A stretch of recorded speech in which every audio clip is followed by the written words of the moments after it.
meus amados, nós vamos abrir a palavra de Deus. E convido você para abrir o texto bíblico no primeiro livro de Samuel. Primeiro livro de Samuel, capítulo 17.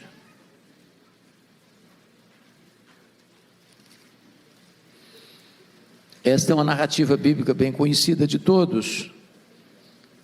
E eu vou ler apenas os versos 45, parte do 46 e do 47. Entretanto, pretendemos fazer uma exposição de todo o capítulo e preciso que você mantenha a Bíblia aberta depois da leitura. 1 Samuel 17, 45.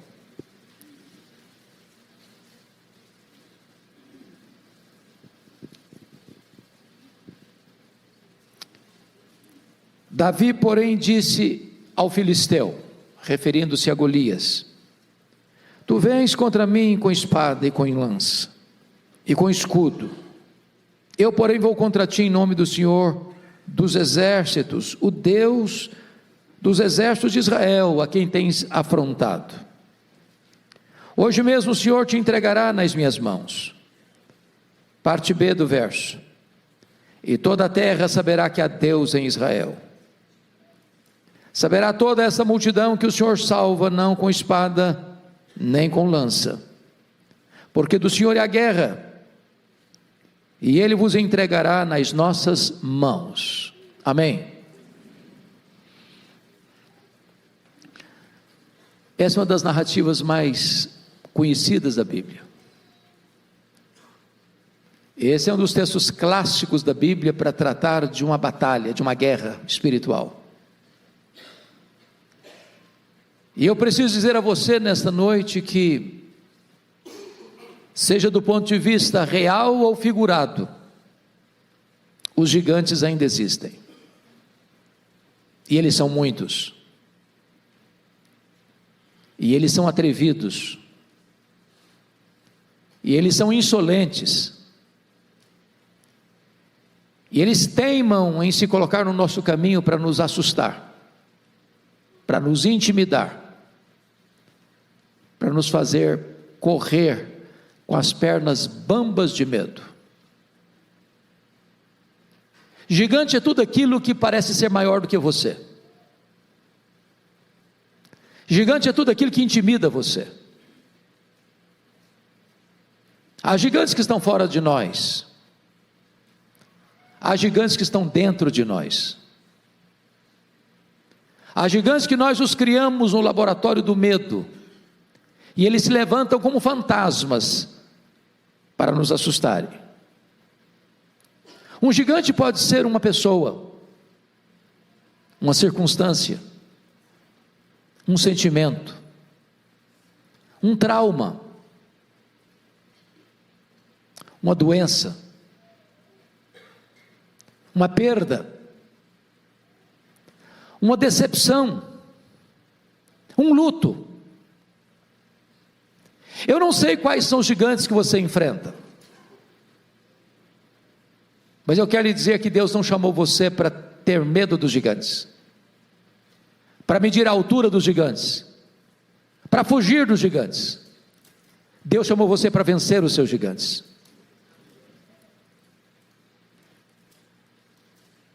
Talvez vencedores gigantes não nascem, eles são feitos, forjados na urdidura da luta.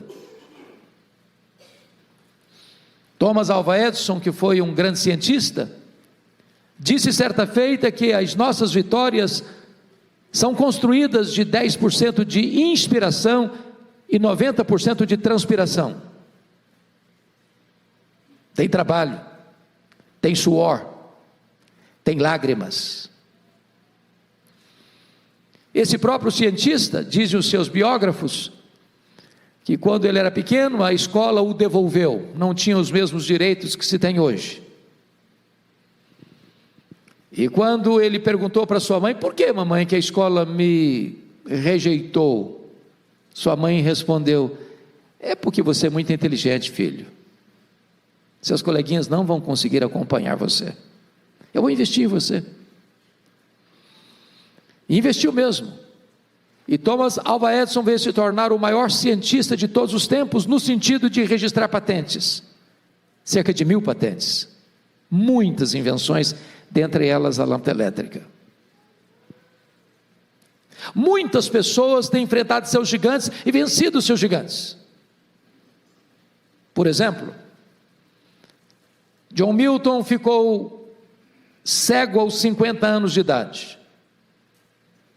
Não é fácil enxergar e deixar de enxergar. Alguém diz: acabou a vida dele. Pois depois de completamente cego, ele escreveu o grande clássico, O Paraíso Perdido. Ludwig van Beethoven foi um músico de qualidades superlativas.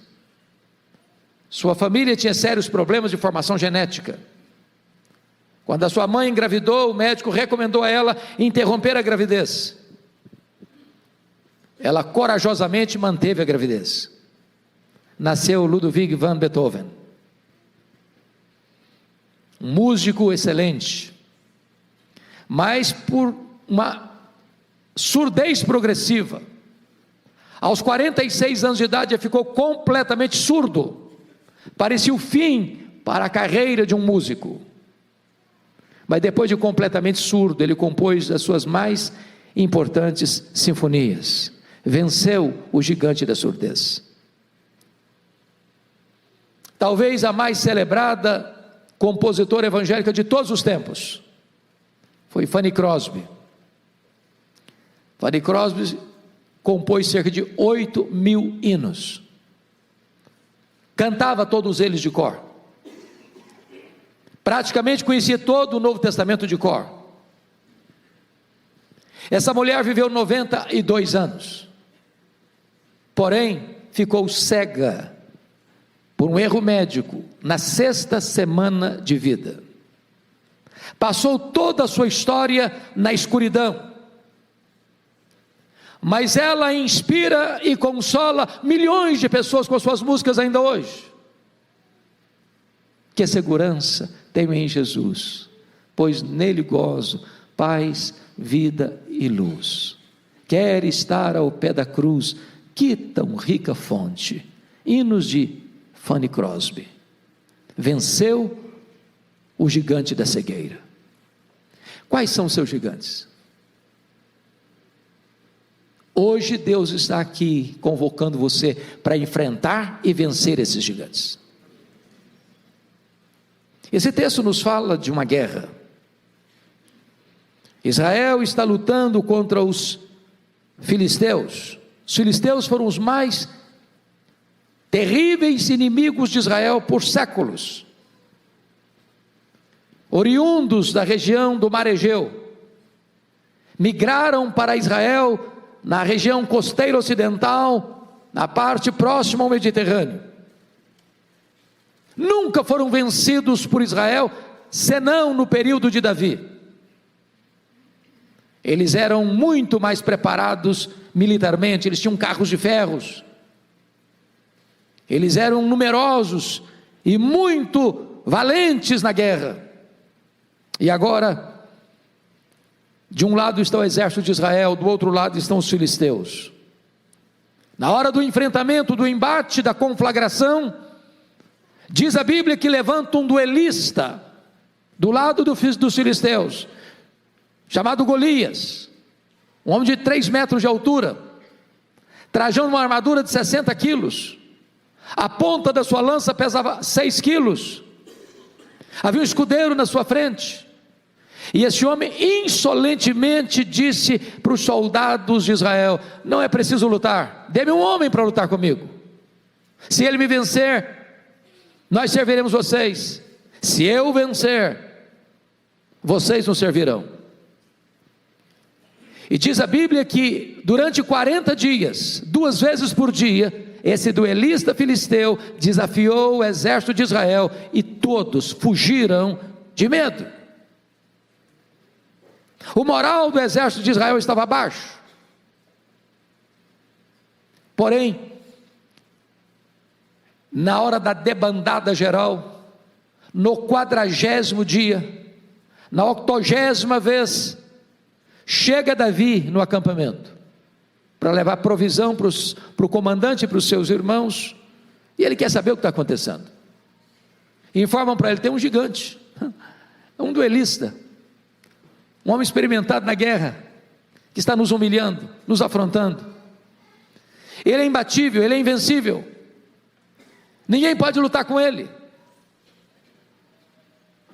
E quando Davi escuta essa história, ele pergunta: mas quem é esse incircunciso filisteu para afrontar os exércitos do Deus vivo? E se dispôs a enfrentá-lo, e a vencê-lo, e o enfrentou e o venceu. Daí decorre então o tema dessa meditação: quais são os atributos de um homem vencedor de gigantes? Esse texto nos aponta para isso. Com a Bíblia aberta comigo, confira por gentileza. Em primeiro lugar, veja você o verso 24. Todos os israelitas, vendo aquele homem, fugiam de diante dele e temiam grandemente, e diziam uns aos outros: viste aquele homem que subiu? Pois subiu para afrontar a Israel. Um vencedor de gigantes, irmãos, não escuta a voz dos pessimistas. Os pessimistas estão por aí crescendo como cogumelo, estão por toda parte, e eles vão olhar para vocês e dizer assim: é uma loucura você enfrentar o seu gigante, você não vai conseguir, isso é maior que você, é melhor desistir, é mais seguro fugir. Se você escutar os arautos do pessimismo, se você escutar os embaixadores da incredulidade, se você der crédito a esses pessimistas, você também vai fugir. Eu fico olhando a história de Israel, daqueles 10 espias que voltaram de avistar a terra e deram um relatório muito negativo. A terra é boa, lá mana leite e mel mesmo, os frutos da terra são excelentes, trouxemos até evidências disso, mas tem um problema: lá tem cidades fortificadas, lá tem guerreiros, lá tem gigantes, a terra é inconquistável, ela é boa, mas não é para o nosso bico, não dá para nós. Aliás, aos olhos daqueles gigantes, nós somos gafanhotos. Para ser sinceros, aos nossos próprios olhos, nós somos gafanhotos. Príncipes, menos do que príncipes. Homens, menos do que homens. Insetos, gafanhotos. Sabe o que a Bíblia diz? Que em virtude de escutar a nação, o relatório pessimista desses espias, Deus puniu a nação toda, e toda aquela geração que saiu do Egito, exceto os 2 espias que creram que Deus poderia dar-lhes a terra, pereceram no deserto. Não escute os arautos do pessimismo. Deus pode levantar você para vencer aqueles gigantes que desafiam você, que intimidam você e que fazem você sofrer. Mas a segunda marca de um vencedor está aí comigo, confira, versículos 14 a 16. Davi era o mais moço, só os 3 maiores seguiam Saul. Davi, porém, ia a Saul e voltava para apacentar as ovelhas de seu pai em Belém. Chegava-se, pois, o filisteu pela manhã e à tarde, e apresentou-se por 40 dias. Essa marca é a seguinte: você não tem que ficar olhando para as dificuldades do ontem, você tem que olhar para as oportunidades que Deus põe diante de você hoje. Vamos entender isso aqui.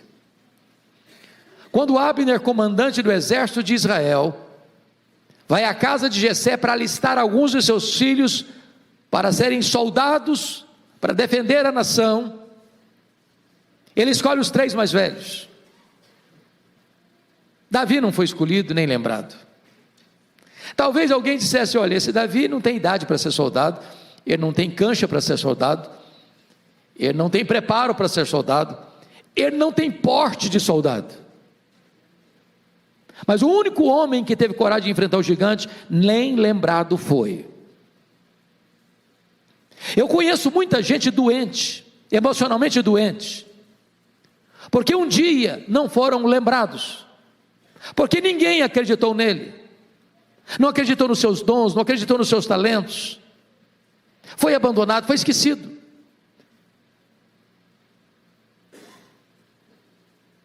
Eu conheço muita gente que diz, mas a minha vida é ruim assim, sabe por quê? Porque eu não nasci num berço de ouro, porque eu não estudei numa boa escola de referência, porque eu não tive chance de fazer um curso superior.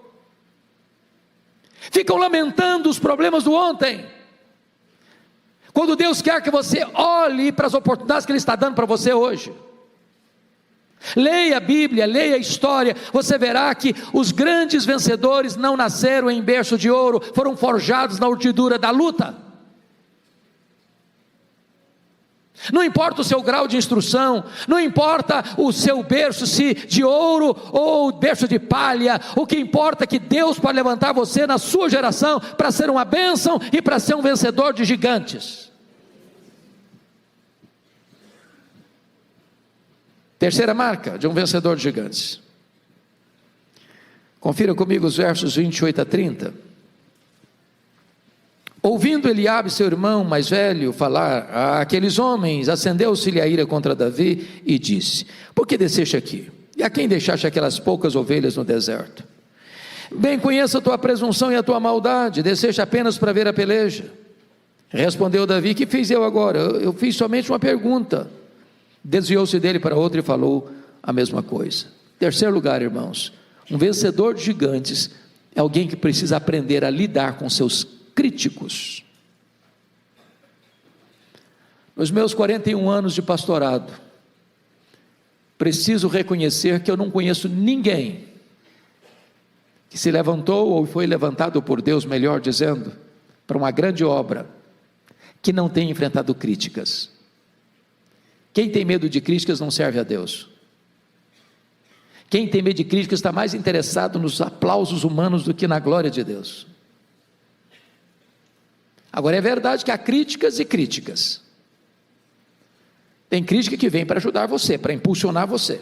Alguém que está interessado em ajudar você, em cooperar com você. Mas há críticas que vêm para destruir você, para humilhar você, para derrubar você. Esse tipo de crítica dói muito. Mas eu vou lhes dizer quando é que a crítica dói mais. Em primeiro lugar, a crítica dói mais, meus irmãos, quando ela vem daqueles que deveriam estar do nosso lado e estão contra nós. É gente que faz parte da mesma equipe, da mesma igreja, da mesma família e joga contra o patrimônio. Faz gol contra, torce contra.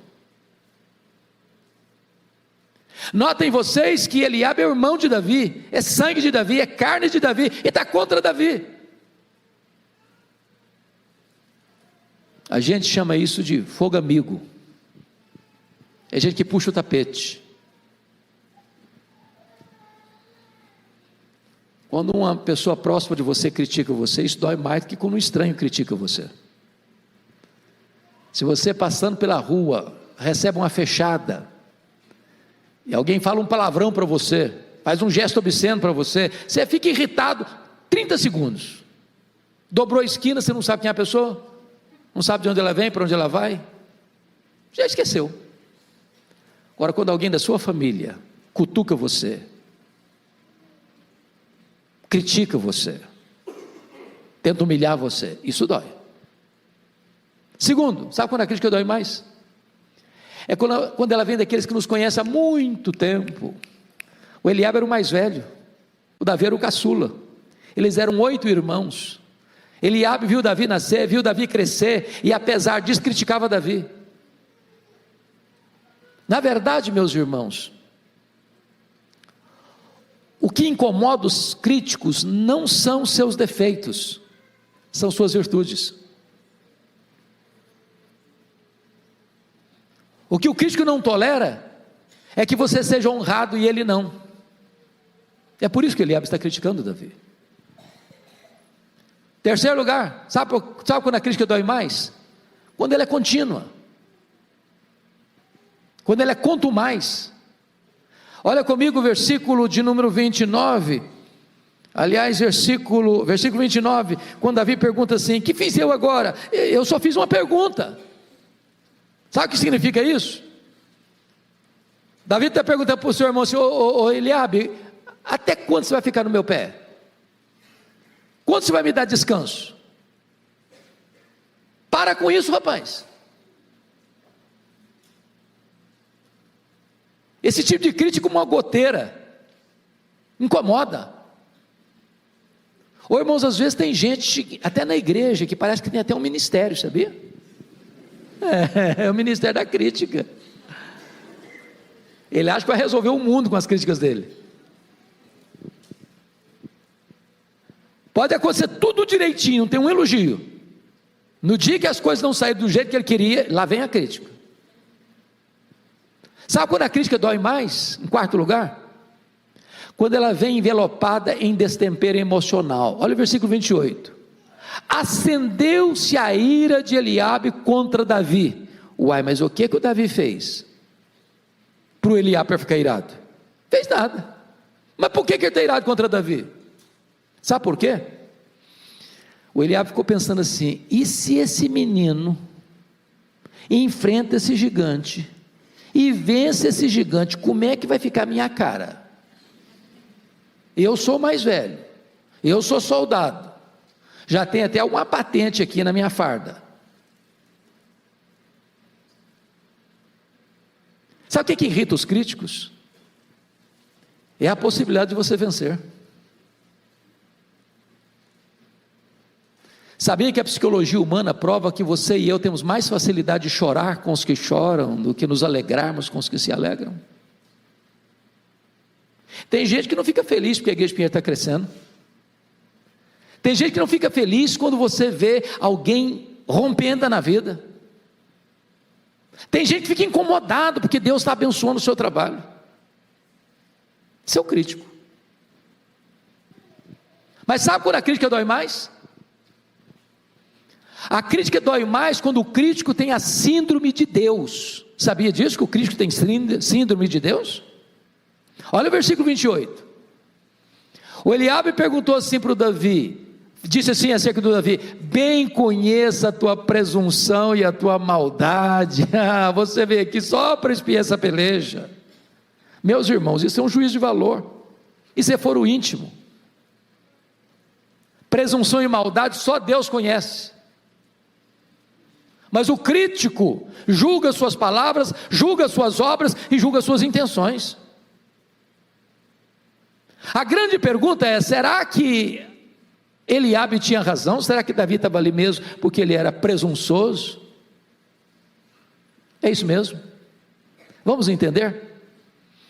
Se você virar a página da sua Bíblia para o capítulo 16, no capítulo 16 aconteceu uma cerimônia lá na casa do Jessé. Deus mandou o profeta Samuel à casa do Jessé para ungir um dos filhos de Jessé, rei de Israel, em lugar de Saul. E quando o profeta Samuel está chegando, a primeira pessoa que ele encontra é o Eliabe, rapaz bonitão, capa de revista. E aí o Samuel pensou logo: está aí o ungido do Senhor. Disse: vai devagar, profeta. Aí só tem casca, é só verniz. Nesse não. Diz a Bíblia que todos os outros filhos de Jessé passaram diante de Samuel e disse: não é esse, também não é esse, também não é esse aqui também não é, também aquele ali não é, esse aqui também não é. Ué, mas acabaram os filhos? Ah, não, tem o caçula, mas o caçula, tadinho, ele é um menino ainda, ele está lá cuidando de ovelha. Pois é, e nós não vamos nos assentar à mesa enquanto ele não chegar. Aí chega o Davi esbaforido: o que está acontecendo aqui? Deus: é esse aí, pode tornar um azeite na cabeça dele, esse aí. Você imaginou como é que ficou o Eliabe? O menino furou a fila.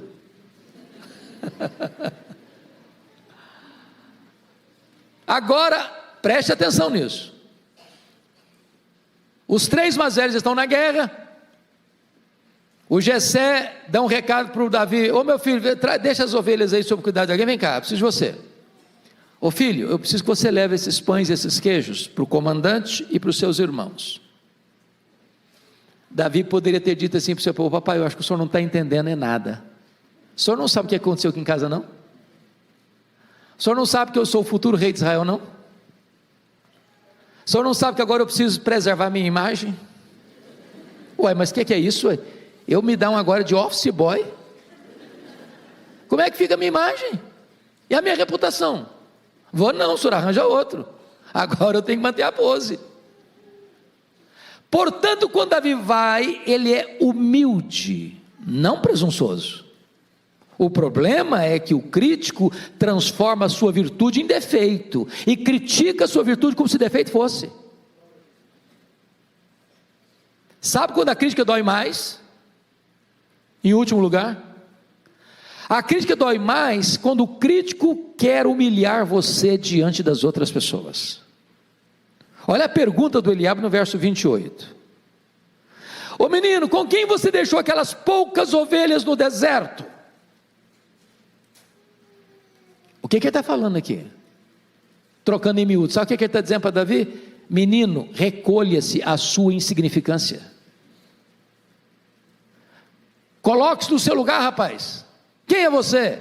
Você não passa de um pastorzinho de poucas ovelhas no deserto e vai dar uma de valentão aqui, tem um exército inteiro fugindo desse gigante. Quem é você, cara?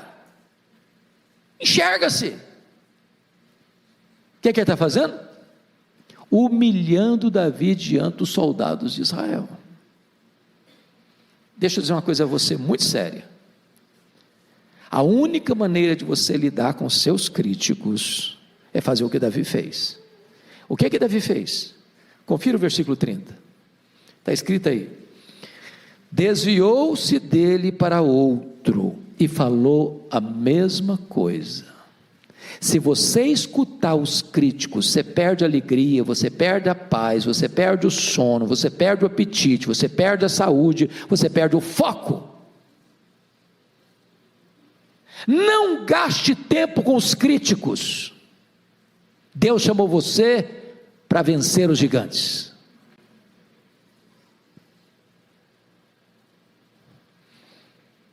Quinta marca de um vencedor de gigantes. Aliás, quinta, não quarta. Confira comigo os versos 38 a 40. Saul vestiu a Davi de sua armadura e lhe pôs sobre a cabeça um capacete de bronze, vestiu de uma couraça. Davi cingiu a espada sobre a armadura e experimentou andar, pois jamais havia usado. Então disse Davi a Saul: eu não posso andar com isso não, pois nunca usei. E Davi tirou aquilo de sobre si, tomou o seu cajado na mão, escolheu para si 5 pedras lisas do ribeiro e as pôs no alforje de pastor que trazia saber no surrão, e lançando mão da sua funda, foi-se chegando ao filisteu. Um vencedor de gigantes é autêntico, ele não tenta imitar os outros. Vestir roupa de rei sem ser rei não faz de você um rei. Quando eu li esse texto, pastor Arival, e é para mim uma das mais lindas narrativas da Bíblia, eu dou risada às vezes sozinho. Pensa comigo aqui. A Bíblia diz que o Saul era o cara mais alto de Israel. Davi era um cara de altura mediana. O Saul era manequim 70, o Davi manequim 52. Quando botou aquele monte de armadura em cima do Davi, gente, sobrou armadura. O cara não conseguia nem andar, era um estorvo, era uma loucura aquilo. Agora, bota uma espada, a espada do Saul devia ser maior que a dos outros, ela encostava lá no chão. O Davi não conseguia andar com aquilo. Ele arrancou aquela tralha toda de cima dele e falou: eu não sei usar isso não, nunca usei esse negócio não, e tem uma coisa, eu não sei mesmo e não quero também, pronto. Aí ele correu lá no ribeiro. Gente, se vocês visitarem essa região de Israel, vale a pena, porque lá até hoje, nesse lugar, tem pedras assim, tamanho de um ovo, lisinha, que dá vontade até você dar umas pedradas. Botou 5 para não ter problema. E aí pegou a funda e correu na direção do gigante. Sabe o que ele está dizendo? Gente, ele está pensando assim: com essa funda aqui, eu sou um doutor, eu consigo acertar um fio de cabelo, quanto mais a testa de um gigante. O que Davi está nos ensinando? O que Davi está nos ensinando é que não basta ter coragem, é preciso ter preparo. Coragem sem preparo é loucura. Meus irmãos, nós vivemos hoje um mundo distinto, nós vivemos hoje um mundo dos especialistas. Por exemplo, Você se lembra que no passado, bem recente, você tinha uma coisa chamada médico da família, lembra disso? Médico da família. Ele era médico do vovô, médico da vovó, do papai, da mamãe, do filho, da filha, do neto, da neta, e o médico clinicava do alto da cabeça à planta dos pés, e pronto, era o médico. Hoje, se a dor é do lado direito, é um médico, se a dor é do lado esquerdo, é outro médico. Se a dor de dente é de um jeito, é um dentista. Se a dor de dente é do outro jeito, é outro dentista. Porque é o mundo dos especialistas. Eu pergunto a você, qual é o seu trabalho? Não importa o seu trabalho, se você for um especialista, você vai ser bem sucedido. Você pode fazer salgadinho para fora, você vai fazer o melhor salgadinho da cidade. Você vai ser professor, você vai ser o melhor professor da escola. Você vai ser um comerciante, você vai ser o melhor comerciante da cidade. Você vai ser um advogado, um engenheiro, você vai ser um industriário, você vai ser um empresário, você vai ser um taxista, um motorista de Uber. Você vai se especializar, você vai fazer com excelência.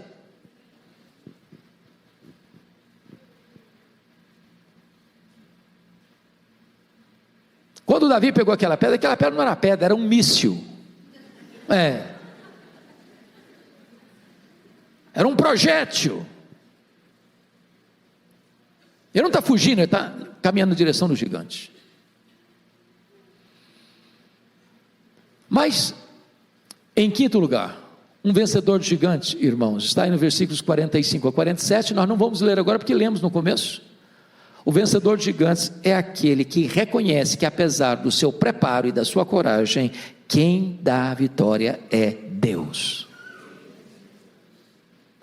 Quando Davi vai enfrentar o gigante vem lá com as suas afrontas, com as suas blasfêmias, com as suas ameaças, e Davi diz para ele: você vem contra mim, com paus, com escudo, com espada, mas eu vou contra você em nome do Senhor dos Exércitos, e toda a terra saberá que há Deus em Israel, e a terra saberá que Deus salva, não com escudo, não com lança, porque do Senhor é a guerra. Entenda isso, amado, quem dá a vitória é Deus. Quem leva você para frente é Deus. Quem faz você triunfar é Deus. Não a nós, Senhor, não a nós, mas ao teu nome da glória, porque dele, e por meio dele, e para ele, são todas as coisas. Eu não sei quais são seus gigantes, mas você não pode vencê-los sozinho. Você não pode triunfar sozinho. Você não pode entrar nessa luta espiritual de cara limpa. Você precisa de armas espirituais poderosas em Deus para destruir fortalezas e anular sofismas. Você precisa do poder de Deus e ser revestido de toda a armadura de Deus. Você precisa confiar não nos seus talentos, não nos seus dons, não no seu dinheiro, não na sua força dos seus músculos, não nas suas estratégias. Você precisa confiar em Deus. É de Deus que vem a vitória.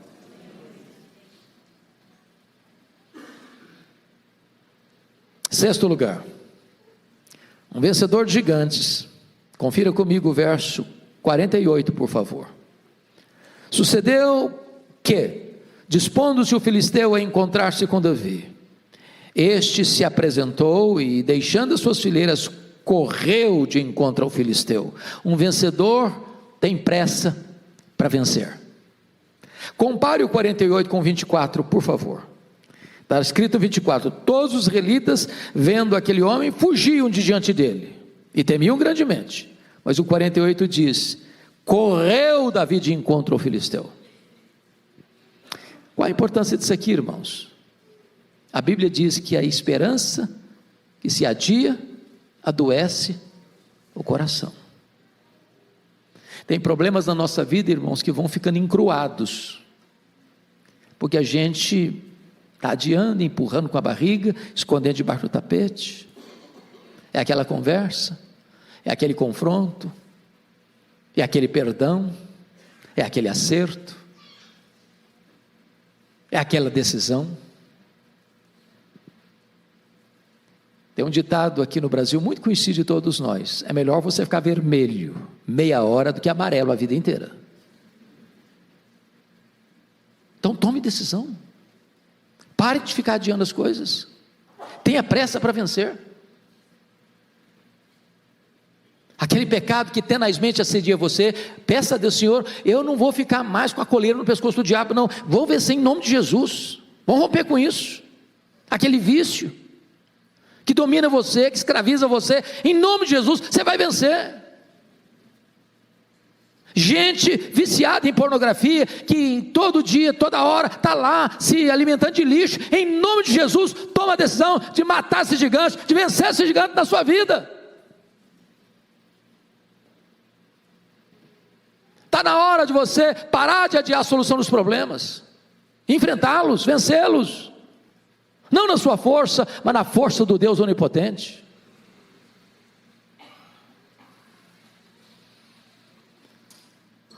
Quando eu li o livro O Monge Executivo, eu li numa sentada, mas eu só lembro de uma frase. Tem hora que às vezes o livro vale uma frase, a frase vale o livro, não é verdade?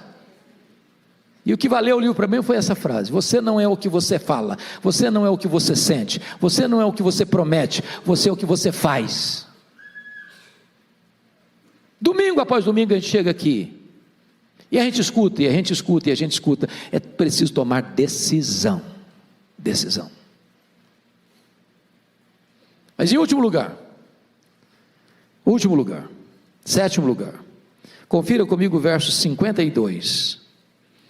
Então os homens de Israel e Judá se levantaram e jubilaram e perseguiram os filisteus até Gate e até as portas de Ecrom, e caíram filisteus feridos pelo caminho de Sarim até Gate e até Ecrom. Um vencedor de gigantes é alguém que encoraja outros também a vencerem. Quando o gigante veio blasfemando contra Davi, não precisou de 5 pedras, bastou uma. E Davi encravou aquela pedra na testa do gigante. Ele caiu, Davi subiu em cima dele, pegou a espada dele e tosou-lhe a cabeça.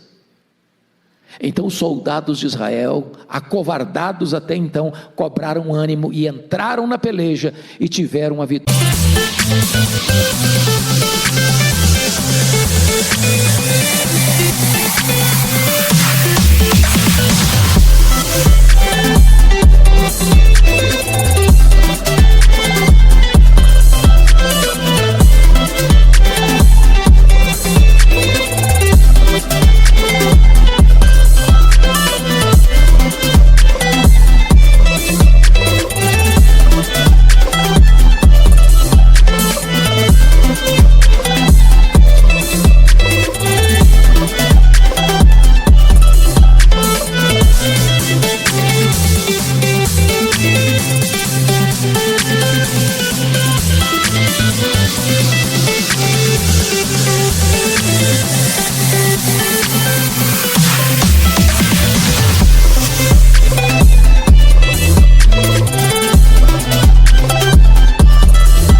Consagradora.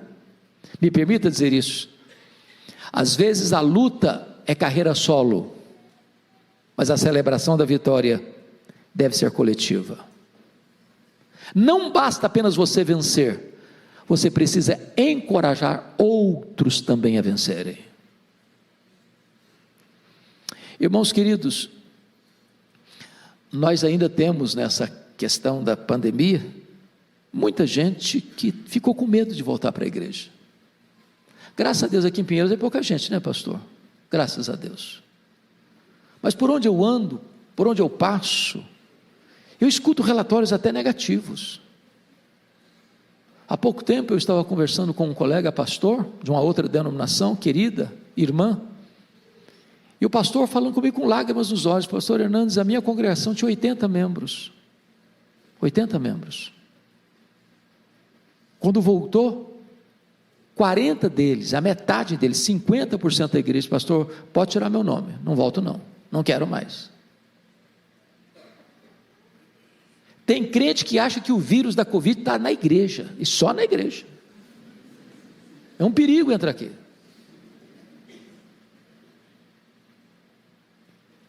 Nós louvamos a Deus pelo alcance que essa igreja tem nas mídias sociais, louvamos a Deus mesmo. Mas se você pode vir para a igreja e não está vindo, você tem que vencer esse gigante. Tem que vencer esse gigante. Talvez está na hora, meu irmão, de você olhar e dizer: meu Deus, quem que não está aqui? Que você conhece, está na hora de, sei lá, fazer uma visita, dar um telefonema, encorajar alguém. Tem hora, irmãos, que basta uma despertada, um empurrãozinho, uma palavra, uma oração. Nós somos um time, nós somos uma equipe, nós somos uma família, nós somos um rebanho, nós somos um povo, nós estamos conectados uns com os outros. Nós não podemos deixar ninguém para trás. Em vez de criticar, de desanimar, de dar discurso de negativismo e pessimismo, incredulidade, nós temos que dizer: meus irmãos, vamos juntos, estou com você, vamos juntos, meu irmão, vamos juntos. Você é um encorajador. Nas palavras lá de Filemon, você é um Filemon que encoraja o coração dos santos, um abençoador. Eu queria terminar com uma ilustração que eu amo, que me marca muito, me abençoa muito. Aconteceu numa Paralimpíada de Seattle, nos Estados Unidos. E a modalidade mais esperada e iria fechar aquela Paralimpíada ia acontecer no estádio. E as moças iriam fazer a última corrida, a mais longa corrida. Havia uma delas que era famosa e era a forte candidata a sagrar-se campeã, no sentido de ganhar a medalha de ouro. O estádio estava lotado, aguardando essa modalidade esportiva. E vocês sabem que as Paralimpíadas são feitas por atletas com deficiência física. E quando as atletas entraram na pista, ao sinal de largada, aquela moça que era forte candidata a ganhar a medalha de ouro, já ganhou a dianteira, recebendo os ruidosos e efusivos aplausos da multidão. Mas para espanto de todos, num dado momento, ela tropeçou e caiu. A multidão imediatamente concentra os seus aplausos na que vinha em seguida, para que ela entrasse e ganhasse a medalha de ouro. Mas para surpresa da multidão presente e do mundo que assistia, ela parou, estendeu a mão que estava no chão, a concorrente, e a levantou.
As outras chegaram e, rompendo o protocolo da Paralimpíada, todas elas deram as mãos e correram juntas para a reta de chegada.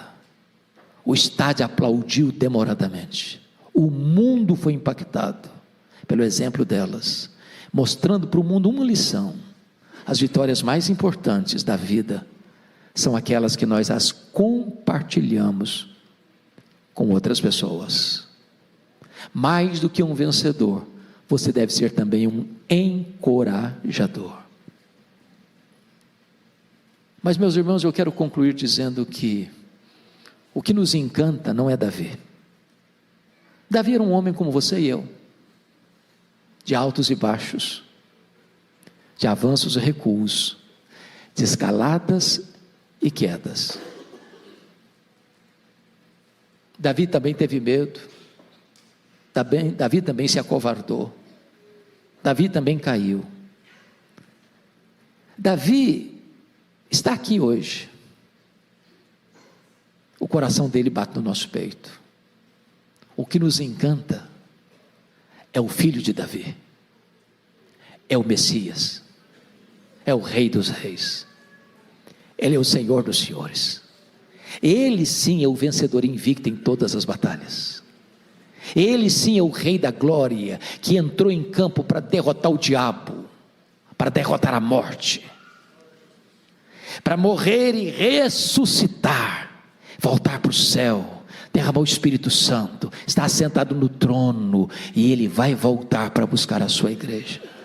Ele nos fez mais do que vencedores, e com os olhos nele, os gigantes vão cair, e nós vamos avançar rumo à glória. Que o Senhor nos abençoe. Amém.